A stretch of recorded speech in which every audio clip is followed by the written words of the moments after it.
याकोबाचे पत्र अध्याय 4 वचन 2 आणि 3 मी वाचून दाखवते, सर्वजण लक्ष द्या.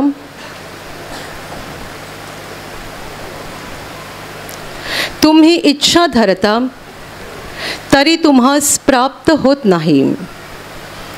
तुम्ही घात व हेवा करिता तरी हवे ते मिळविण्यास तुम्ही समर्थ नाही. तुम्ही भांडता व लढता, तुम्ही मागत नाही म्हणून तुम्हाला प्राप्त होत नाही.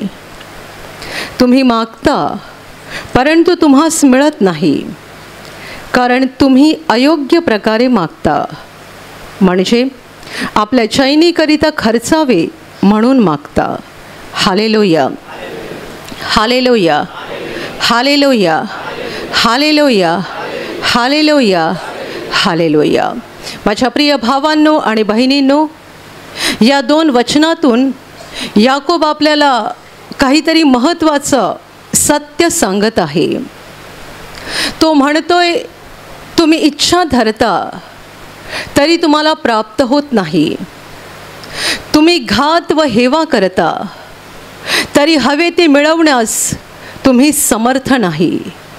तुम्ही भांडता व लढता, तुम्ही मागत नाही म्हणून तुम्हाला मिळत नाही. इथे तो म्हणतोय की तुम्ही मागत नाही म्हणून तुम्हाला मिळत नाही. लगेच पुढच्या वचनात म्हणतो, तुम्ही मागता तरी तुम्हाला मिळत नाही, कारण तुम्ही अयोग्य प्रकारे मागता, म्हणजे आपल्या चैनीकरिता खर्चावे म्हणून मागता. Hallelujah, hallelujah, hallelujah, hallelujah. या 2 वचनातून प्रभूचा शिष्य याकोब आपल्याला सांगू इच्छित आहे की आपण कशा प्रकारे देवाकडे मागितलं पाहिजे, काय मागितलं पाहिजे, आणि आपण आपल्या जीवनामध्ये सर्वस्वी म्हणजे सगळ्याच गोष्टीसाठी देवावरती कसं अवलंबून राहिलं पाहिजे. देवाला काय वाटतं, देवाची काय इच्छा आहे. खरं तर हा विचार आपण आपल्या जीवनात फारच कमी वेळा करतो की देवाला काय वाटतं. आपण मला काय वाटतं आणि मला काय आवडतं, माझी इच्छा काय आहे, हा विचार जास्त करतो, आणि देवाला काय आवडतं किंवा देवाची काय इच्छा आहे हा विचार कमी करतो. पण जर आपण येशूवर विश्वास ठेवून देवाची मुलं बनलेलो आहोत, तर आपण एका नवीन जीवनाला सुरुवात केलेली आहे. स्वार्थी जीवनातून आपण बाहेर आलेलो आहोत. अंधारामध्ये असताना आपल्याला फक्त मी मी मी आणि मी एवढंच दिसत होतं. पण त्या मीपणातून देव आपल्याला बाहेर काढतोय. आणि आता आपण स्वतःचा विचार करू नये, मला काय पाहिजे, मला काय आवडतं हा विचार करू नये. तर जो माझ्यासाठी क्रुसावर मेला, ज्याने माझ्यासाठी रक्त ओतलं आणि ज्याने एवढी मोठी किंमत देऊन मला विकत घेतलं आणि माझ्यासाठी अनंत जीवनाचं दार उघडलं, त्या माझ्या प्रभूला काय आवडतं आणि त्याची काय इच्छा आहे, त्याला काय वाटतं, याचा आपण विचार करावा आणि आपल्या जुन्या जीवनातला सगळा स्वार्थ आपण सोडून टाकावा, अशी देवाची आपल्यापैकी प्रत्येकाच्या बाबतीत इच्छा आहे. Hallelujah, hallelujah, hallelujah. स्वार्थ म्हटला तर कुणामध्ये नसतो सांगा, सगळ्यांमध्ये स्वार्थ असतो. म्हणजे आपला फायदा पहिला बघायचा. सगळ्यांमध्ये असतो, कमी प्रमाणात असतो, अधिक प्रमाणात असतो, पण असतो.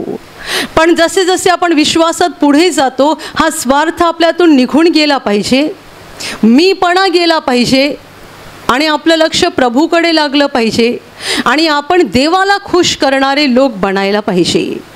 ज्याप्रमाणे येशू ख्रिस्त गेतसेमनी बागेमध्ये प्रार्थना करत असताना त्याला आपलं दुःख आत्म्यामध्ये सगळं काही समजत होतं. केवढा भयानक विषाचा प्याला त्याला प्यायचा आहे, किती मोठ्या दुःखातून त्याला जायचं आहे, हे सगळं जेव्हा त्याला आत्म्यामध्ये जाणवत होतं, तेव्हा त्याला असा काही घाम फुटला होता की जणू रक्त पडावं असा त्याचा घाम टपकत होता. पण अशा अवस्थेत त्याने देवपित्याजवळ प्रार्थना केली होती, हे पित्या, शक्य असेल तर हा प्याला माझ्यापासून दूर होऊ दे, पण माझ्या इच्छेप्रमाणे नको, तुझ्या इच्छेप्रमाणे होऊ दे. ज्याला आपलं दुःख सगळं पुढे दिसतंय, किती भयानक कष्ट आणि वेदना त्याला सोसायच्या आहेत हे दिसतंय, म्हणून तो प्याला शब्द वापरतोय. हा दुःखाचा प्याला, विषाने भरलेला प्याला, हा मी पिणार आहे. पण जर तुला जमेल तर बाजूला कर, पण माझी इच्छा नको, तुझी इच्छा पूर्ण कर. इथूनच प्रभूने आपल्याला दाखवून दिलं की आपण आपल्या जीवनामध्ये नेहमी हा विचार करावा, माझी इच्छा नाही तर देवाची इच्छा पूर्ण व्हावी. Hallelujah, hallelujah, hallelujah, hallelujah. Yakob लिहित आहे, तुम्ही इच्छा धरता परंतु तुम्हाला प्राप्त होत नाही. एखाद्या गोष्टीसाठी तुम्ही इच्छा धरता की हे मला मिळायला पाहिजे किंवा हे असं घडायला पाहिजे, आणि प्रत्यक्षात तसं तुम्हाला मिळत नाही, तसं तुम्हाला प्राप्त होत नाही. पुढे तो म्हणतोय की तुम्ही घात आणि हेवा करता तरी हवे ते मिळवण्यास तुम्ही समर्थ नाही. आपण घात आणि हेवा करतो म्हणजे काय सांगा? जेव्हा आपल्यापेक्षा दुसऱ्या कोणाकडे काहीतरी चांगलं आहे किंवा आपल्याला जे काही हवं आहे ते दुसऱ्याकडे आपण बघतो, तेव्हा आपल्याला हेवा वाटतो, हेवा. आणि दुसऱ्यांचं चांगलं झालेलं आपल्याला आवडत नाही. तुम्ही घात आणि हेवा करता तरी हवे ते मिळवण्यास तुम्ही समर्थ नाही. याचं भलं झालं, त्याचं भलं झालं, हिच्या मुलीचं लग्न झालं, माझ्या मुलीचं कधी होणार? ह्यांना मूल झालं, मला कधी होणार? त्याला नोकरी मिळाली, मला कधी मिळणार?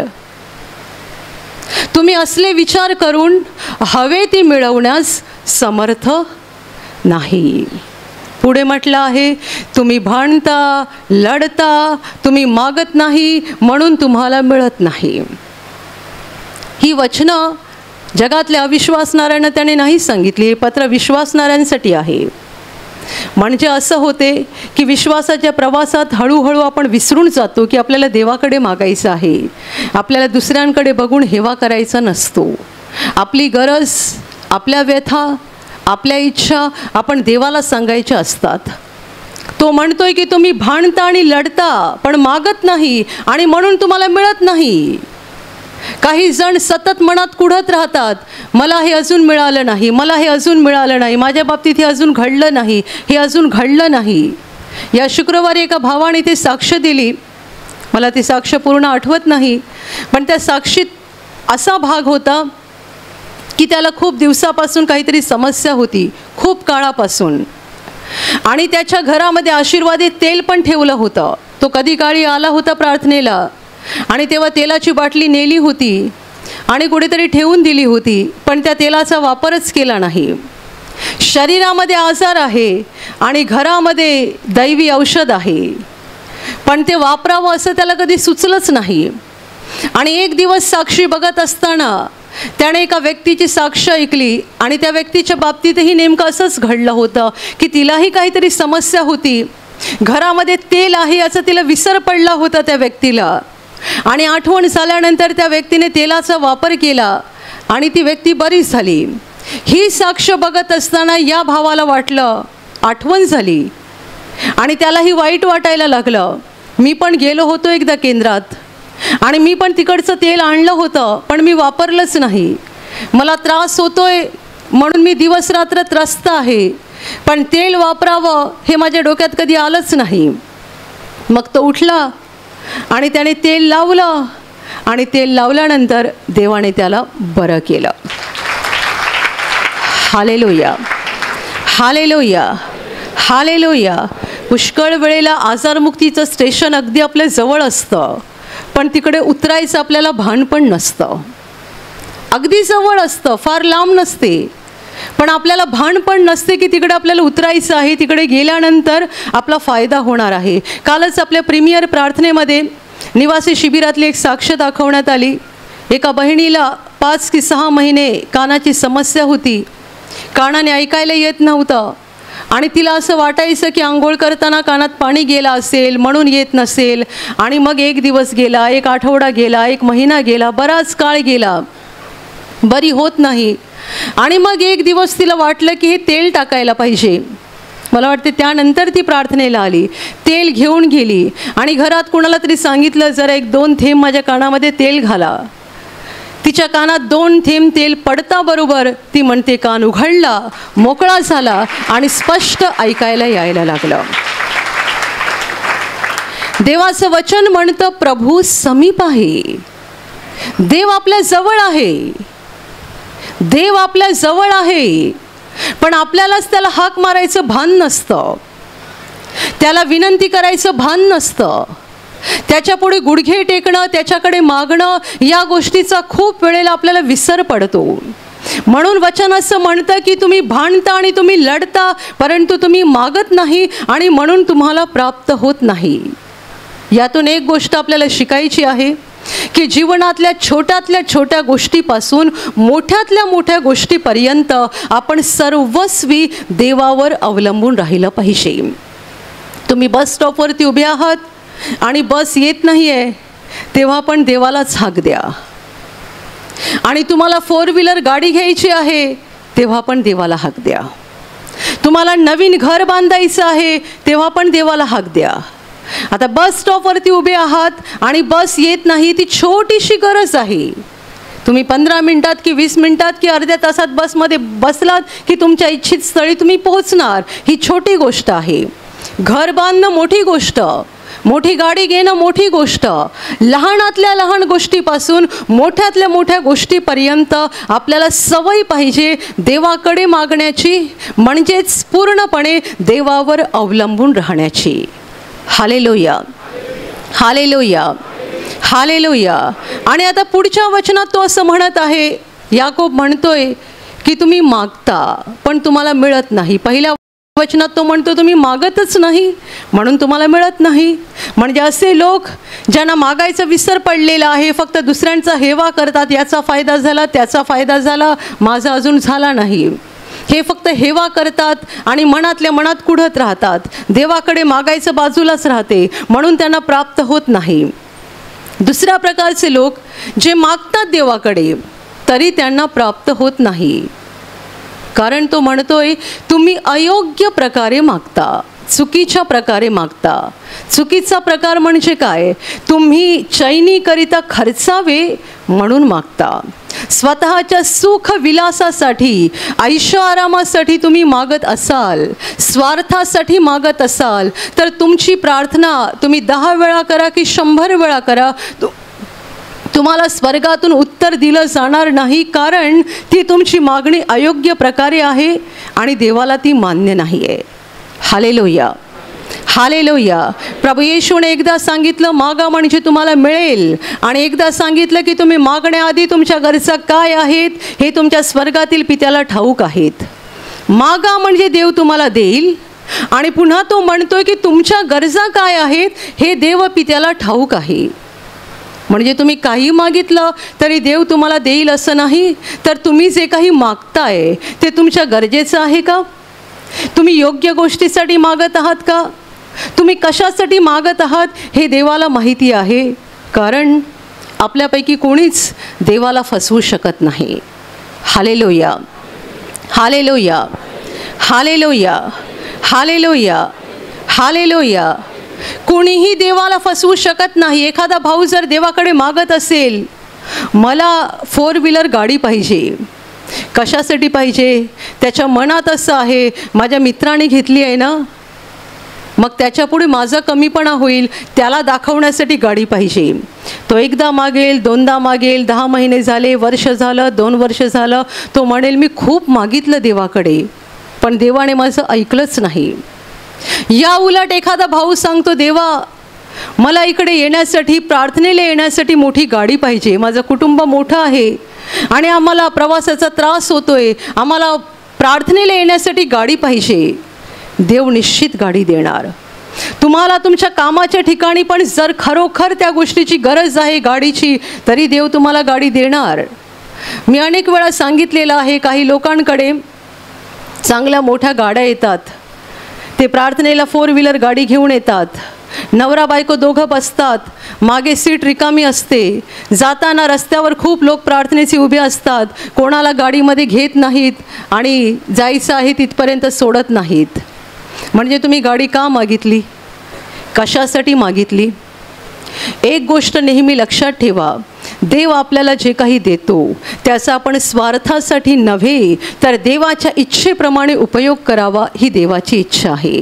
जर त्याचा देवाच्या इच्छेप्रमाणे उपयोग झाला तर देव त्यावर आशीर्वाद देतो, आणि जर त्याचा देवाच्या इच्छेप्रमाणे उपयोग झाला नाही तर आपण देवाचे आशीर्वाद गमावून बसतो. Hallelujah, hallelujah, hallelujah, hallelujah. आपल्या डहाणूच्या प्रार्थनेमध्ये एका अशिक्षित बाईने साक्ष दिली. लिहिता वाचता पण येत नाही तिला. साधी गावडळ अशिक्षित बाई आहे. साक्ष ऐकून सगळ्यांनाच आश्चर्य वाटलं. ती म्हणते, लग्नाच्या आधीपासून माझी इच्छा होती स्कूटी घेण्याची, लग्नाच्या आधीपासून, पण माझी काही ऐपत नव्हती. मी विचार करायचे माझं लग्न झालं ना की मी घेणार, पण लग्न होऊन एवढी वर्षे झाली मला घेताच आली नाही. आणि मग मी इकडे प्रार्थनेला यायला लागले, आणि तेव्हा मला असं वाटलं मी जर विश्वासाने देवाकडे मागितलं तर देव मला देणार. मग तिने प्रार्थना केली, मला वाटते विनंती पण लिहून टाकली, आणि काय चमत्कार, देवाने तिच्यावर कृपा केली आणि तिला देवाने स्कूटी देऊन आशीर्वादित केलं. जिला लिहिता वाचता पण येत नाही, अडाणी बाई आहे ती. पुढची साक्ष अजून मोठी आहे. ती म्हणते, मी स्कूटी आणली आणि दारात उभी राहिली. काही दिवस निघून गेले आणि मी देवाला म्हणते, स्कूटी तर तू मला दिली, पण आता मला चालवता येत नाही, त्याचं काय? मला चालवायची पण आहे, नुसती दारासमोर उभी नाही करायची आहे, मला चालवायची आहे. आणि मग म्हणते, एक दिवस माझा मुलगा, मला वाटते 13-14 वर्षाचा तिचा मुलगा असेल, तो दुपारी घरात झोपला होता आणि मला पवित्र आत्म्याने सांगितलं, जा स्कूटीजवळ बस आणि सुरू कर. ती म्हणते, मी गेली, बसली आणि तेव्हापासून मी चालवायला लागली.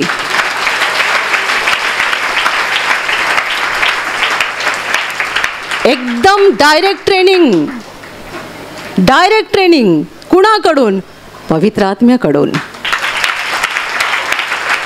Hallelujah, hallelujah. त्या बाईकडे बघून आश्चर्य वाटते. एकदम गावढळ बाई आहे ती, आणि आता ती मस्त स्कूटी घेऊन प्रार्थनेला येते. 13 वर्षाचा मुलगा मागे बसून आणते.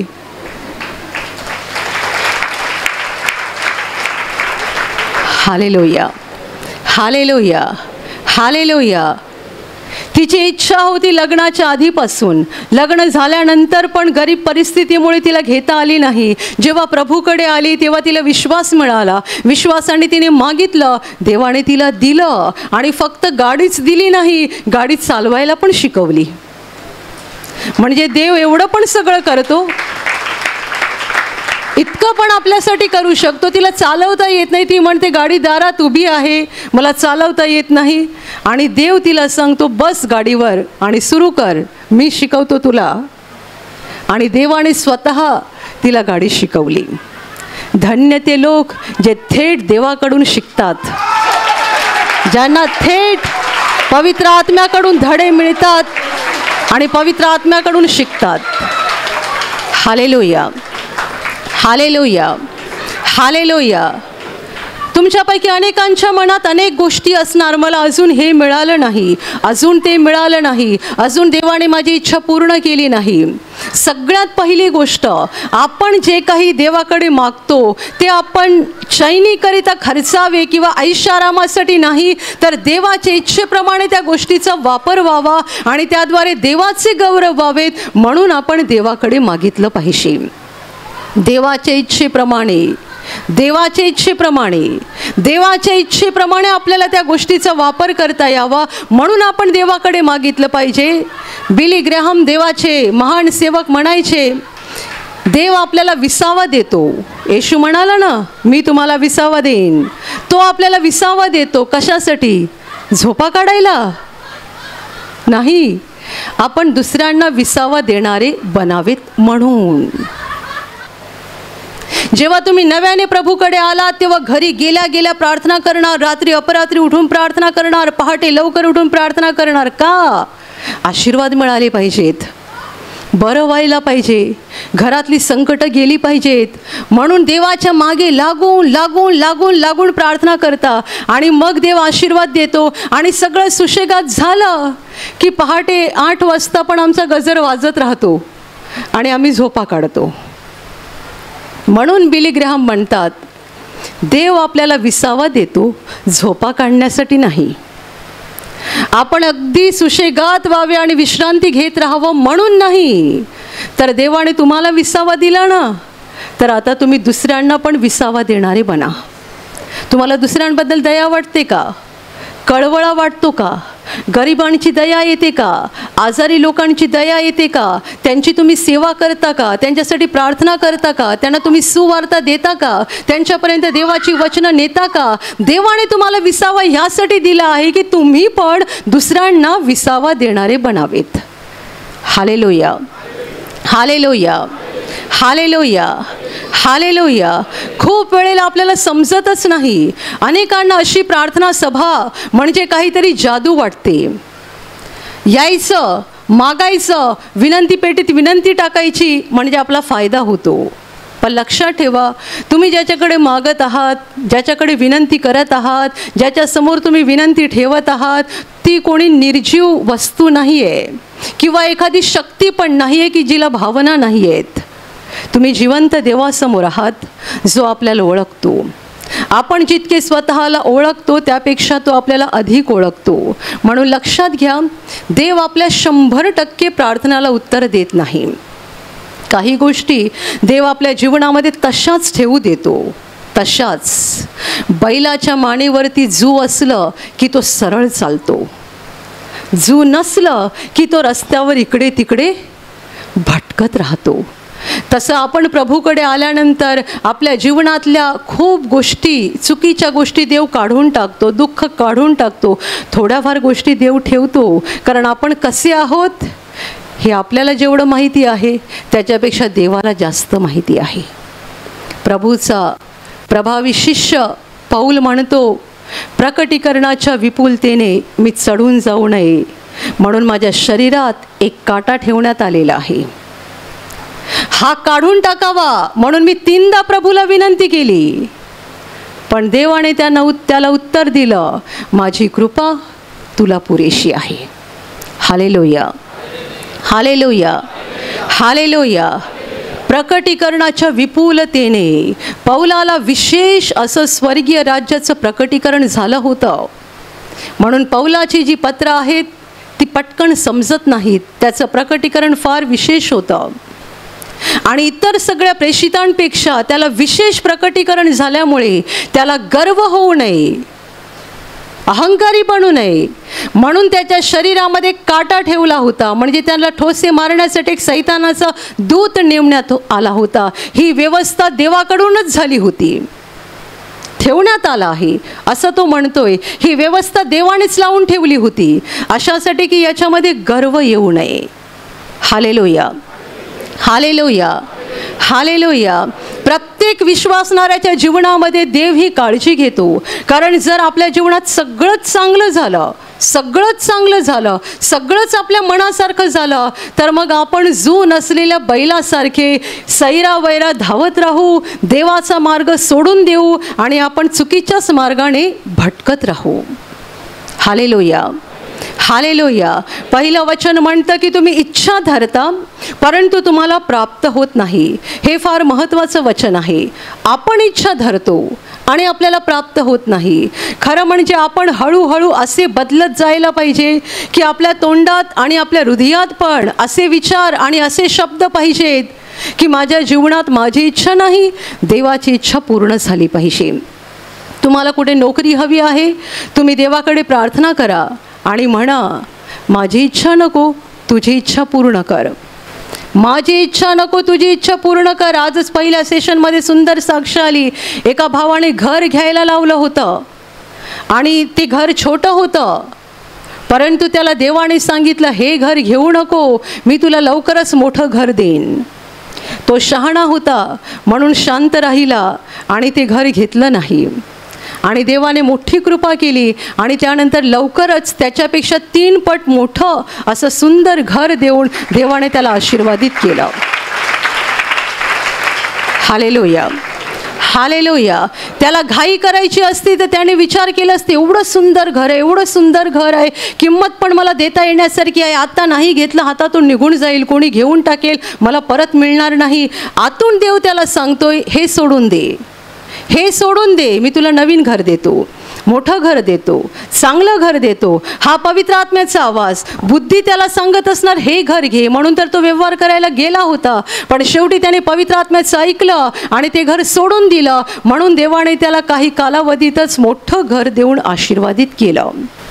खूप वेळेला लोक अशी प्रार्थना करत नाहीत, हे देवा माझी इच्छा नको, तुझी इच्छा पूर्ण होऊ दे. कारण त्यांना असं वाटतं की देव आपल्याला दुःखच देतो आणि आपल्या मनासारखं काही होऊ देत नाही. देव आपल्या मनासारखं काही होऊ देत नाही. एखाद्या तरुण मुलीला एखादा मुलगा पसंत पडला, देव तिला सांगतो याला सोड, मी तुझ्यासाठी दुसरा निवडला आहे.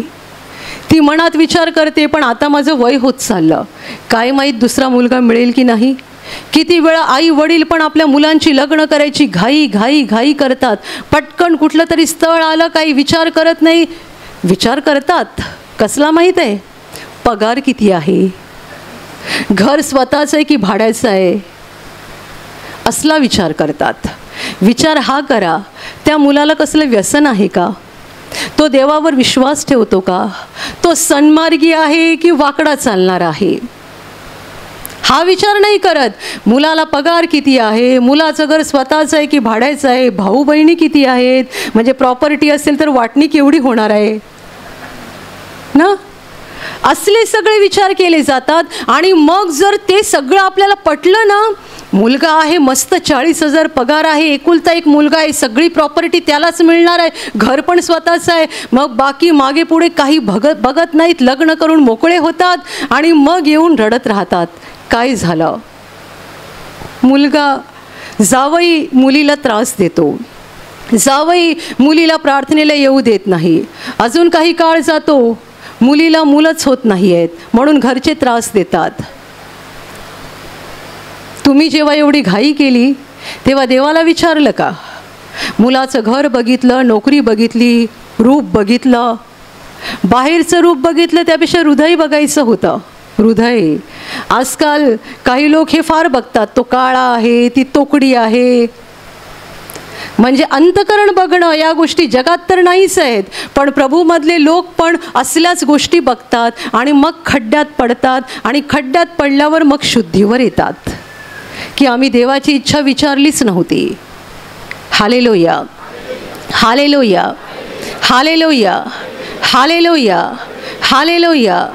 माझ्या प्रिय भावांनो आणि बहिणींनो, तुम्हाला काय वाटतं, मला काय वाटतं, आपली इच्छा काय आहे याला पहिलं स्थान नाही आहे, तर देवाची इच्छा काय आहे याला पहिलं स्थान पाहिजे. देवाची इच्छा काय आहे, देवाला काय वाटतं, हे मी करावं का, हे मी स्वीकारावं का, मी या मार्गाने जावं का, हे मी घ्यावं का. देवाची काय इच्छा आहे, तुम्ही नोकरी करताय ती सोडून तुम्ही दुसरी पकडावी का, देवाची काय इच्छा आहे. देवाची इच्छा समजून घेणं महत्त्वाचं आहे आणि आपली प्रार्थना पण त्यानुसारच असली पाहिजे. आपली इच्छा नाही तर देवाची इच्छा पूर्ण झाली पाहिजे. Hallelujah, hallelujah, hallelujah. माझ्या प्रिय भावांनो आणि बहिणींनो, जीवनातल्या सगळ्या गोष्टींसाठी देवावरती अवलंबून राहा. सगळ्या आणि सगळ्याच गोष्टीसाठी देवावर अवलंबून राहा. दुसऱ्यांकडे बघून हेवा करू नका, दुसऱ्यांचा द्वेष करू नका. अमुकाला मिळालं तमुकाला मिळालं म्हणून मला मिळालं नाही असं करून हेवा करू नका. कारण देव आपल्याला ओळखतो. आपली गरज असेल तर देव आपल्याला देणार आणि आपली गरज नसेल तर देव आपल्याला देणार नाही. आपल्याला ते हवं आहे का, आपली ती खरोखर गरज आहे का, हे आपल्यापेक्षा देवाला माहिती आहे. आणि दुसरी महत्त्वाची गोष्ट, नेहमी देवाची इच्छा विचारात घ्या. जेव्हा तुम्ही प्रार्थना करता तेव्हा तुम्हालाच काहीतरी वाटतं म्हणून प्रार्थना करू नका. आपल्या प्रार्थना विनंतीमध्ये काही तरुण मुली विनंती टाकतात, अमुक मुलाशीच माझं लग्न होऊ दे. काही मुलगे टाकतात, अमुक मुलीशीच माझं लग्न होऊ दे. आणि मी जेव्हा त्या विनंतीवर हात ठेवते तेव्हा मी म्हणते, देवा तुझ्या इच्छेप्रमाणे जे असेल तेवढंच मान्य कर. हे तुम्हाला माहिती नाही आहे. तुम्ही म्हणता अमुक मुलाशीच माझं लग्न होऊ दे, अमुक मुलीशीच माझं लग्न होऊ दे. मी प्रार्थना करताना सांगते, तुझ्या इच्छेनुसार जेवढं आहे तेवढंच कर. त्यामुळे काय होते, तुमचाच फायदा होतो. देव तुम्हाला वाचवतो चुकीच्या मार्गात पडण्यापासून. खूप वर्षापूर्वीची घटना आहे. ब्रदर नेहमी प्रवचनात सांगायचे, एक तरुण मुलगी ब्रदरांना भेटायला आली आणि ब्रदरांना म्हणते, माझ्यासाठी प्रार्थना करा. काय हेतू आहे? अमुक अमुक एक तरुण मुलगा आहे, मला त्याच्याशी लग्न करायचं आहे. ब्रदर म्हणाले, मग तू देवाकडे प्रार्थना कर. नाही, त्याचं आता दुसऱ्या मुलीबरोबर सोयरीक जुळलेली आहे, पण त्याचं माझ्याशी लग्न व्हावं अशी माझी इच्छा आहे, म्हणून तुम्ही प्रार्थना करा. ब्रदर म्हणाले, तू प्रार्थना कर देवाकडे, देवाची इच्छा असेल तर घडेल. नाही नाही, देवाने मला दाखवलं आहे की मला त्याच्याशीच लग्न केलं पाहिजे. बघा, असे पण जगात लोक आहेत ज्यांना वाटतं की आम्ही देवाला फसवू शकतो. देवाने मला दाखवलं आहे की माझं लग्न त्याच्याशीच झालं पाहिजे आणि आता त्याचं दुसऱ्या मुलीशी सोयरीक झालेली आहे, म्हणून तुम्ही प्रार्थना करा की ते तुटलं पाहिजे आणि माझ्याशी सोयरीक झाली पाहिजे. ब्रदर तिला म्हणतात, चहा पिऊन जा, पण ही प्रार्थना मी करणार नाही. चहा द्यायचं उपकार मी करेन तुझ्यावर, पण असली प्रार्थना करायचं उपकार करणार नाही. Hallelujah, hallelujah, hallelujah. किती लोक अशा रीतीने चुकीच्या गोष्टी देवाकडे मागतात, चुकीच्या गोष्टी. माझ्या ओळखीमधली एक तरुण मुलगी होती, ती मला नेहमी सांगायची, अमुक मुलावरती माझं प्रेम आहे आणि मला देवाने दाखवले माझं त्याच्याशी लग्न होणार आहे आणि मी प्रार्थना पण करते. ती जेव्हा बोलायची तेव्हा मला आतून समजायचं की चुकीचं बोलते आणि चुकीच्या रीतीने चालते. तिला मी अनेक वेळा सांगितलं, तुझं त्याच्याशी लग्न व्हावं ही देवाची इच्छा नाही आहे. ती ऐकेच ना. नाही सिस्टर, तुम्ही प्रार्थना करा, मी पण करते, मला माहीत आहे की माझं त्याच्याशी लग्न होणार. आणि ती त्यावेळेला त्याच्या बोलण्यात चालण्यात असायची, घरी येणं जाणं असायचं आणि त्यामुळे तिला पक्की खात्री होती की माझं लग्न होणारच आहे. त्याने तिला वचन पण दिलं होतं, मी तुझ्याशी लग्न करणार आहे. आता एवढं सगळं असताना मला असं वाटायची काय गरज होती की तो मुलगा योग्य नाही आहे आणि तुझं त्याच्याशी लग्न होणार नाही आहे. पण तिला काही पटेच ना. जेव्हा जेव्हा माझी तिची भेट व्हायची, सिस्टर प्रार्थना करा हां, त्या मुलाशी माझं लग्न झालं पाहिजे. खूप काळ निघून गेला आणि नंतर जेव्हा ती मला भेटायची तिने तो विषय बंद केला. एकदा मला आठवण झाली, मी तिला म्हटलं, तू अमुक मुलाविषयी बोलत होती ज्याच्याशी तुझं लग्न होणार होतं आणि तू त्यांच्या घरी पण जात होती, एवढ्या सगळ्या भेटीगाठी चालू होत्या, पुढे काय झालं? हल्ली तू विषय नाही काढत. नाही नाही नाही, तो फार वाईट मुलगा निघाला, सोडलं मी त्याला. म्हणून असं म्हणतात, कान सोनारानेच टोचायचे असतात. मी तिला सांगितलं की हा देवापासून नाही आहे, करू नकोस, त्याच्या नादाला लागू नको. ऐकलं नाही.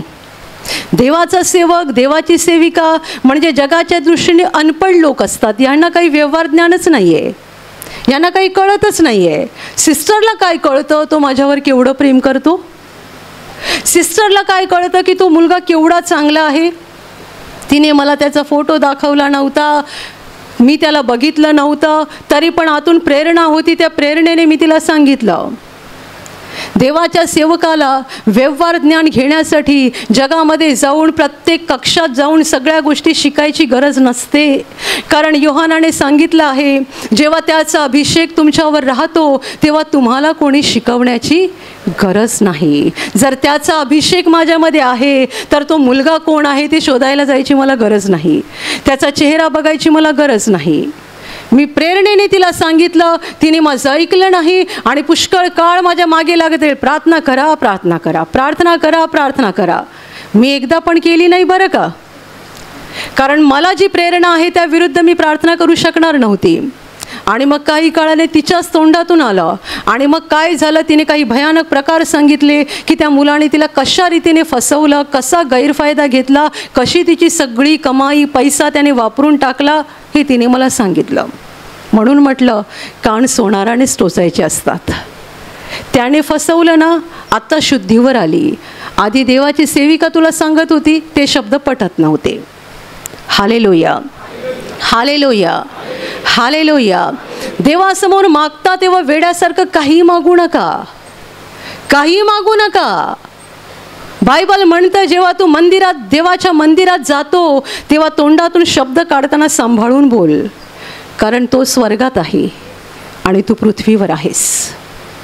देव स्वर्गात बसलेला आहे, स्वर्गात बसलेला आहे असं का सांगितलं आहे? म्हणजे तो सगळ्यांच्या वर आहे, सगळ्यांच्या वर. आणि आपण इकडे आहोत या पृथ्वीवर, सगळ्या मर्यादेमध्ये. तुमच्या मागे कोण बसलाय, त्याचा चेहरा आता कसा दिसतोय, तो जागा आहे की झोपलाय हे तुम्हाला दिसत नाही. सगळी मर्यादा आहे आपल्याला. देव स्वर्गात आहे, तो सगळ्यांच्या वर आहे, तो सगळं पारखतो, सगळ्यांचं निरीक्षण करतो, त्याला सगळ्यांची माहिती आहे. आणि म्हणून देवासमोर कोणताही उद्गार तोंडातून काढायला घाई करू नको.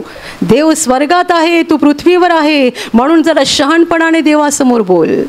काही वेड्यासारखं तोंडात आलं म्हणून देवाकडे मागू नका, मला हे दे, मला ते दे, माझ्यासाठी हे कर, माझ्यासाठी ते कर, माझी ही इच्छा पुरी कर, माझी ती इच्छा पुरी कर. काहीही वेड्यासारखं मागू नका. जी खरोखर तुमची गरज आहे त्यासाठी देवाकडे मागा. आणि मागत असताना ती इच्छा देवाची इच्छेनुसार पूर्ण व्हावी अशी ही प्रार्थना करा, ज्यामुळे देवाला पण आनंद होईल आणि देव तुमचं जीवन आशीर्वादाने भरून काढेल. Hallelujah, hallelujah, hallelujah, hallelujah. कोण श्रीमंत झाला, कोणाचा फायदा झाला, कोणाला अमुक काही मिळालं म्हणून त्यांच्याकडे बघून हेवा करू नका.